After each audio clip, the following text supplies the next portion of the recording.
Hello friends, मेरा नाम है सुमित शर्मा और आज हम बात करने वाले हैं एक ऐसे टॉपिक के बारे में जो भी करंटली बहुत ज़्यादा चर्चा के अंदर है, जिसका नाम है ब्लैक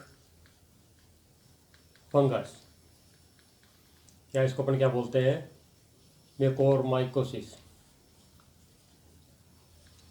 जो ब्लैक फंगस है, जो म्यूकोरमाइकोसिस है, एक फंगल डिजीज़ है। नाम से जैसे पता लग रहा है ये कौन सी डिजीज़ है, फंगल डिजीज। एक फंगाई जिसका नाम है जाइगोमाइसिटी फंगाई, उसकी कुछ स्पीसीज जैसे म्यूकर, राइजोपस,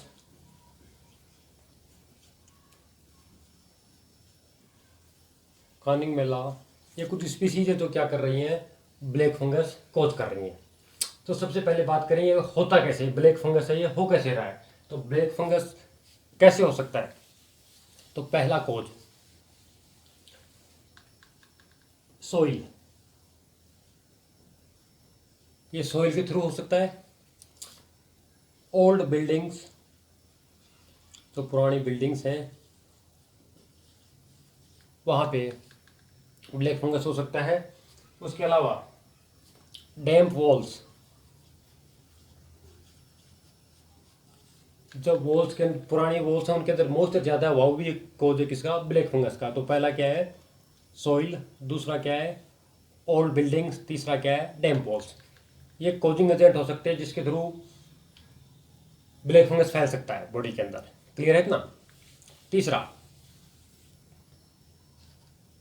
टाइप, कुछ टाइप्स हैं इसके। पहला टाइप है राइनो सेरिब्रल म्यूकोरमाइकोसिस। तो पहला टाइप ब्लैक फंगस का वो कौन सा है, rhino cerebral mucormycosis. Rhino cerebral, इस राइनो सेरिब्रल का टर्म का मतलब समझो, राइनो का मतलब साइनस और सेरिब्रल का मतलब सेरिब्रम और ब्रेन। ब्रेन की बात करें तो कहाँ कहाँ हो सकता है, साइनस के अंदर और सेरिब्रम के अंदर। क्लियर है। जब ये राइनो सेरिब्रल म्यूकोरमाइकोसिस किस पेशेंट के अंदर हो सकता है, जैसे ऑर्गन ट्रांसप्लांट करवा रहा है, सर्जरी करवाई हो, कोई ऑर्गन ट्रांसप्लांट सर्जरी हुई हुई है, तो उस पेशेंट के अंदर रिस्क क्या है, ज़्यादा। दूसरा मिटा के लिख देता हूँ,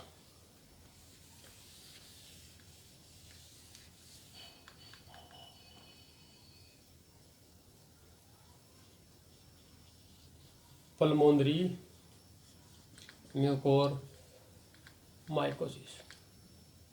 पल्मोनरी का मतलब क्या होता है, लंग्स। जब लंग्स के अंदर ये हो रहा है तो उसको क्या बोलेंगे, पल्मोनरी म्यूकोरमाइकोसिस। जब कोई आदमी इसके स्पोर इनहेल कर ले, फंगल स्पोर है वो क्या कर ले, इनहेल कर ले, तो क्या होगा, पल्मोनरी म्यूकोरमाइकोसिस। तीसरा क्यूटेनियस म्यूकोरमाइकोसिस। स्किन ब्रेकडाउन की वजह से अगर फंगल बॉडी के अंदर एंट्री करता है, जैसे बर्न हुआ है, कोई सर्जरी हुई है, तो पे क्या करेगा, ये जो फंगल है वो कहाँ आ सकता है, बॉडी के अंदर, किसके थ्रू, स्किन के थ्रू। क्लियर है। नेक्स्ट वन कौन सा है, डिसेमिनेटेड म्यूकोरमाइकोसिस। डिसेमिनेटेड म्यूकोरमाइकोसिस, तो फंगल इन्फेक्शन है वो डायरेक्टली कहाँ आ रहा है, ब्लड स्ट्रीम के अंदर। कहाँ आ रहा है, ब्लड स्ट्रीम के अंदर। अगर डायरेक्टली ब्लड स्ट्रीम के अंदर आ रहा है तो उसको क्या बोलेंगे, डिसेमिनेटेड म्यूकोरमाइकोसिस। इतना क्लियर है। उसके बाद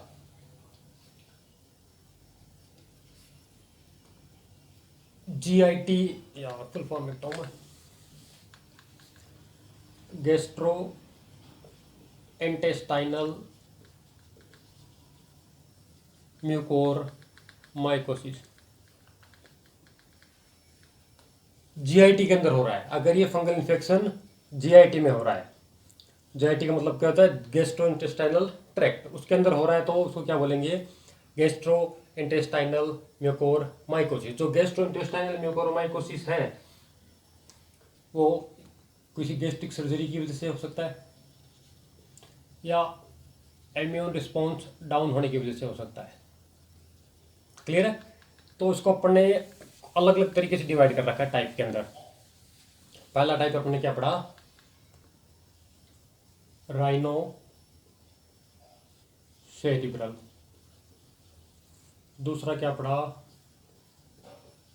पल्मोनरी। तीसरा क्या पढ़ा? क्यूटेनियस। चौथा क्या पढ़ा? डिसेमिनेटेड। और पांचवा क्या पढ़ा? GIT mucormycosis. ठीक है, साइनस और ब्रेन के अंदर हो रहा है, साइनस और ब्रेन के अंदर हो रहा है। पल्मोनरी कहाँ हो रहा है? लंग्स के अंदर। Cutaneous through skin, disseminate through blood के, और जीआईटी का मतलब जो गैस्ट्रोइंटेस्टाइनल ट्रैक्ट है उसके थ्रू हो रहा है। ये अब क्या है? इस ब्लैक फंगस के उस टाइप्स है। ठीक है इतना।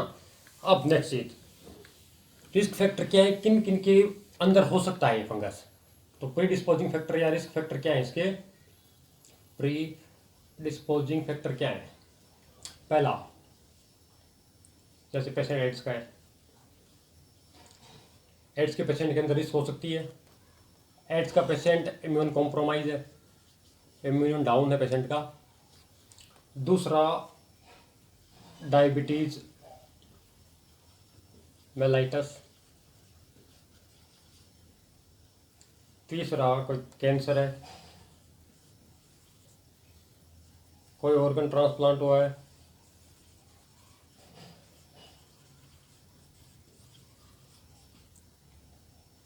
कोई सर्जरी हुई है, या ये मैं कहूँ कि इम्यून क्या है, कॉम्प्रोमाइज है। स्टेरॉइड्स ले रहा है, स्टेरॉइड्स भी एक्सेसिव अमाउंट में, स्टेरॉइड्स वो क्या कर रहा है? एक्सेसिव अमाउंट में ले रहा है। माल न्यूट्रिशन का पेशेंट है, माल न्यूट्रिशन का पेशेंट है। सिरोसिस, ये सभी किसके रिस्क पर है? ब्लैक फंगस की।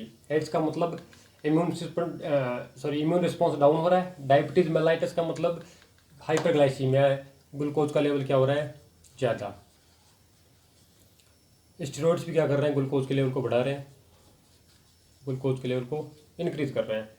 ऑर्गन ट्रांसप्लांट की वजह से भी हो सकता है, या पेशेंट को अपन इम्यूनोसप्रेशन थेरेपी दे रहे हैं। कोई ऐसा पेशेंट जिसको अपन क्या दे रहे हैं? Immunosuppressive therapy. जैसे ऑर्गन ट्रांसप्लांट हुआ है तो उस पेशेंट को अपन क्या देंगे? इम्यूनोसप्रेसिव थेरेपी देंगे। तो वो पेशेंट भी क्या है? रिस्क करें किसके ऊपर? ब्लैक फंगस के ऊपर। क्लियर है इतना? अब इनके सिम्टम्स देखते हैं, क्या क्या सिम्टम आ सकते हैं। सिम्टम्स क्या क्या हो सकते हैं इनके। तो पहला सिम्टम, जैसे अपने सिस्टम वाइज पढ़ा है, पहला क्या था अपना? Rhino cerebral. राइनो का मतलब क्या था? साइनस, और सेरिब्रल का मतलब सेरिब्रम या ब्रेन पर बात करें अपन। तो साइनस में होगा तो सबसे पहले जो सिम्टम बाहर हुआ आएगा क्या? साइनोसाइटिस। साइनस के अंदर इन्फ्लामेशन आ जाएगा। ठीक है। नेजल कंजेशन हो सकता है, nasal congestion. Excessive nasal discharge, excessive nasal discharge हो सकता है। जो नेजल ब्रीथ है, नेजल ब्रिज के ऊपर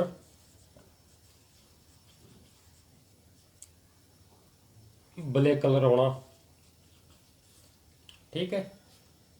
मेंटल, जो ब्रेन की बात कर रहे हैं तो मेंटल अल्ट्रेशन।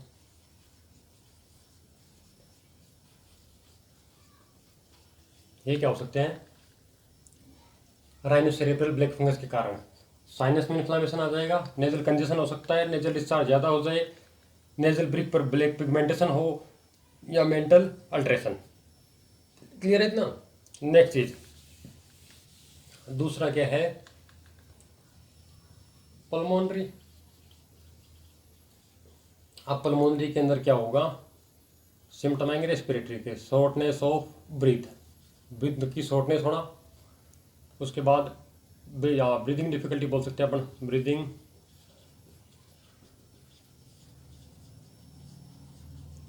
डिफिकल्टी, तो शॉर्टनेस ऑफ ब्रीथ हो सकता है, ब्रीदिंग डिफिकल्टी हो सकता है, उसके बाद फीवर, ये सब में कॉमन रहेगा, और कफ भी हो सकता है। क्लियर है।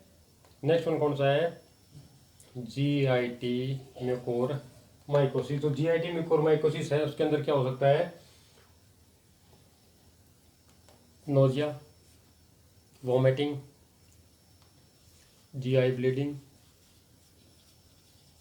ब्लीडिंग हो सकती है, एब्डोमिनल पेन हो सकता है, एब्डोमिनल पेन। क्लियर है। क्यूटेनियस के अंदर क्या होगा,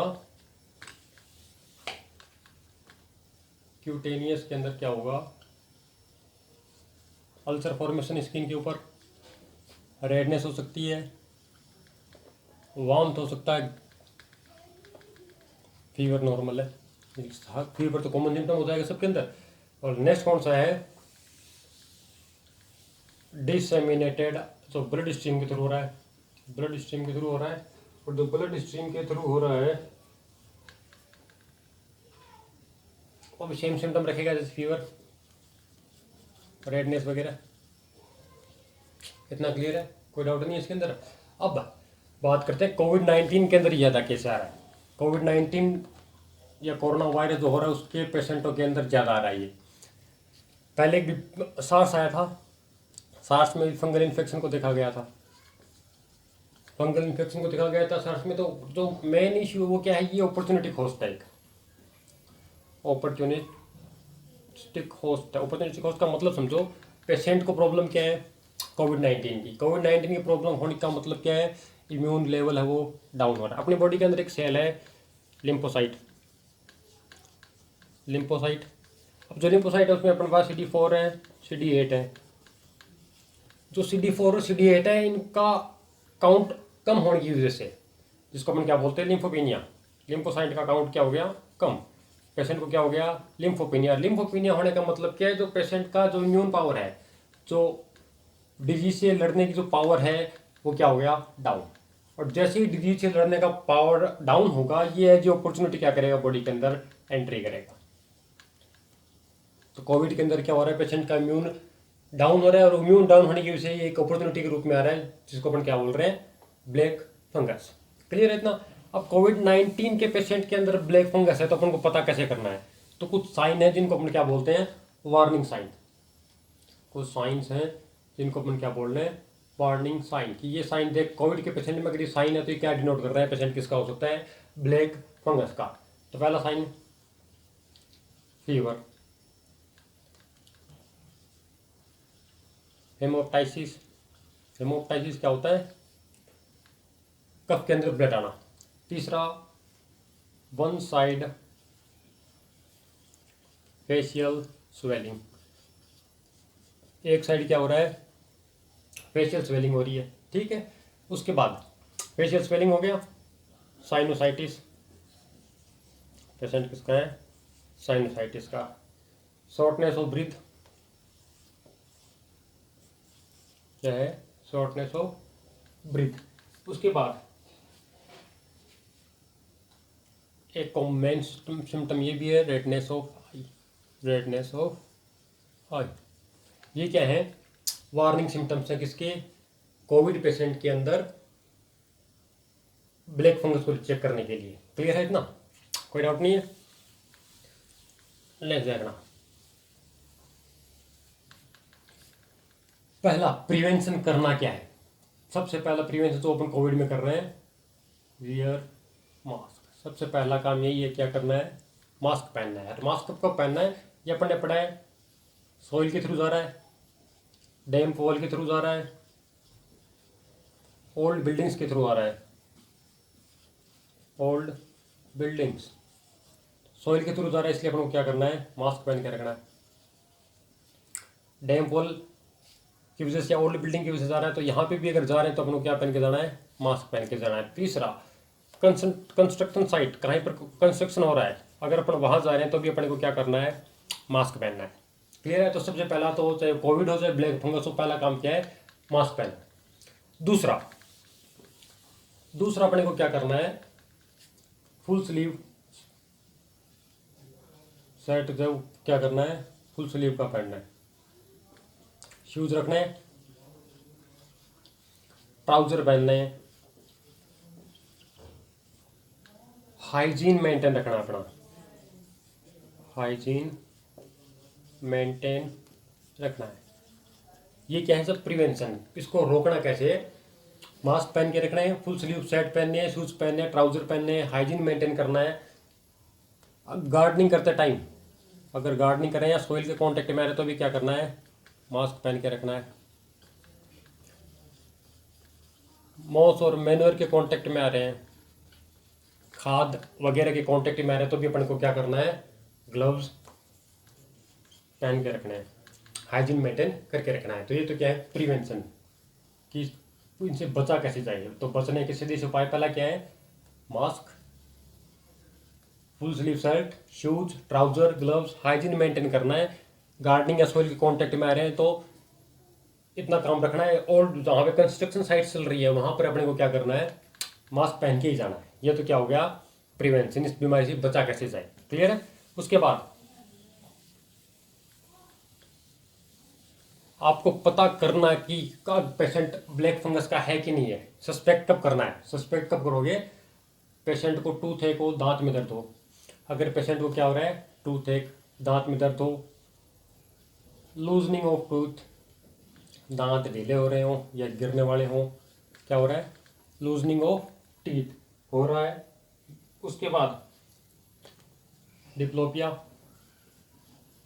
डिप्लोपिया क्या होता है, डबल विजन, दो दिखना, डबल विजन हो, ब्लर्ड विजन, कम दिखना या साफ नहीं दिखना, ब्लर्ड विजन हो, आई में क्या हो, रेडनेस हो। तो अपने को क्या करना है, सस्पेक्ट करना है कि पेशेंट किसका हो सकता है, ब्लैक फंगस का। स्कार फॉर्मेशन या लीजन हो स्किन के ऊपर, नेक्रोसिस हो तो भी पेशेंट किसका हो सकता है, ब्लैक फंगस का। उसके बाद जो अपने सिम्टम पड़े हैं वो कि वो सिम्टम जैसे साइनोसाइटिस, साइनोसाइटिस हो गया, नेजल डिस्चार्ज हो गया, नेजल डिस्चार्ज हो गया तो नेजल ब्रिज पर है bounce black pigmentation, nasal bridge के ऊपर क्या हो रहा है, ब्लैक पिगमेंटेशन। ठीक है। नेजल कंजेशन हो, नेजल कंजेशन हो, अल्सर फॉर्मेशन हो रहा हो तो अपने को क्या सस्पेक्ट करना है कि पेशेंट किसका हो सकता है, ब्लैक फंगस का हो सकता है। क्लियर है इतना। उसके बाद ट्रीटमेंट, ट्रीटमेंट में करना क्या है, ट्रीटमेंट में देखना क्या क्या करना है। सबसे पहला, अगर पेशेंट डायबिटीज मेलाइटस का है, पेशेंट का ग्लूकोज लेवल ज़्यादा बढ़ा हुआ है तो अपने को क्या करना है, हाइपरग्लाइसीमिया को कंट्रोल करना है। तो सबसे पहला काम तो क्या करना है, हाइपरग्लाइसीमिया को कंट्रोल करना है। दूसरा, अगर पेशेंट स्टेरॉइड ले रहा है, अगर पेशेंट क्या ले रहा है, स्टेरॉइड, तो स्टेरॉइड जैसे ही लेंगे स्टेरॉइड क्या करता है, हाइपरग्लाइसीमिया कर देता है, बॉडी के अंदर ग्लूकोज का लेवल बढ़ा देता है। तो अपने को क्या करना है, जो हाई डोज स्टेरॉइड चल रहे हैं उसकी अमाउंट को डाउन कर देना है। जैसे कोविड के पेशेंट को भी स्टेरॉइड चल रहा है तो कोविड के अंदर स्टेरॉइड काम नहीं कर रहा, लेकिन पेशेंट को स्टेरॉइड मिल रहा है, जैसे स्टेरॉइड मिलेगा रिजल्ट क्या आएगा, हाइपरग्लाइसीमिया। और हाइपरग्लाइसीमिया कॉज है किसका, ब्लैक फंगस का। तो अपने को क्या करना है, स्टेरॉइड को कंट्रोल करना है। क्लियर है इतना। तीसरा, हाइड्रेशन, हाइड्रेशन मेंटेन करना है।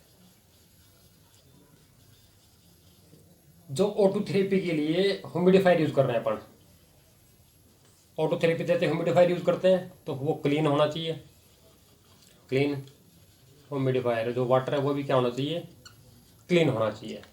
क्लियर है इतना। उसके बाद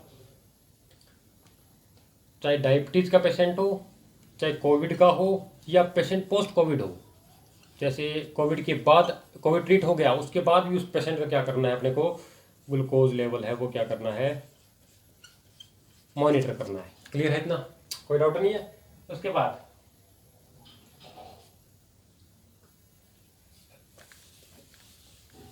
antibiotics,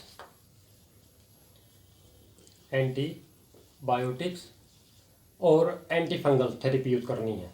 anti fungal therapy at least 4 से 6 वीक तक, या एक ड्रग इसको क्या बोलते हैं एंटी फंगल, ये है एम्फोटेरिसिन बी। एम्फोटेरिसिन बी, जो एम्फोटेरिसिन बी है इसका इन्फ्यूजन यूज करना अपने को। क्लियर है इतना। उसके बाद जैसे ये एम्फोटेरिसिन बी या एंटी फंगल थेरेपी यूज करेंगे तो क्या रिजल्ट आएगा, जो फंगल को, जो ब्लैक फंगस है वो बॉडी के अंदर क्या हो जाएगा, डाउन हो जाएगा। क्लियर है इतना।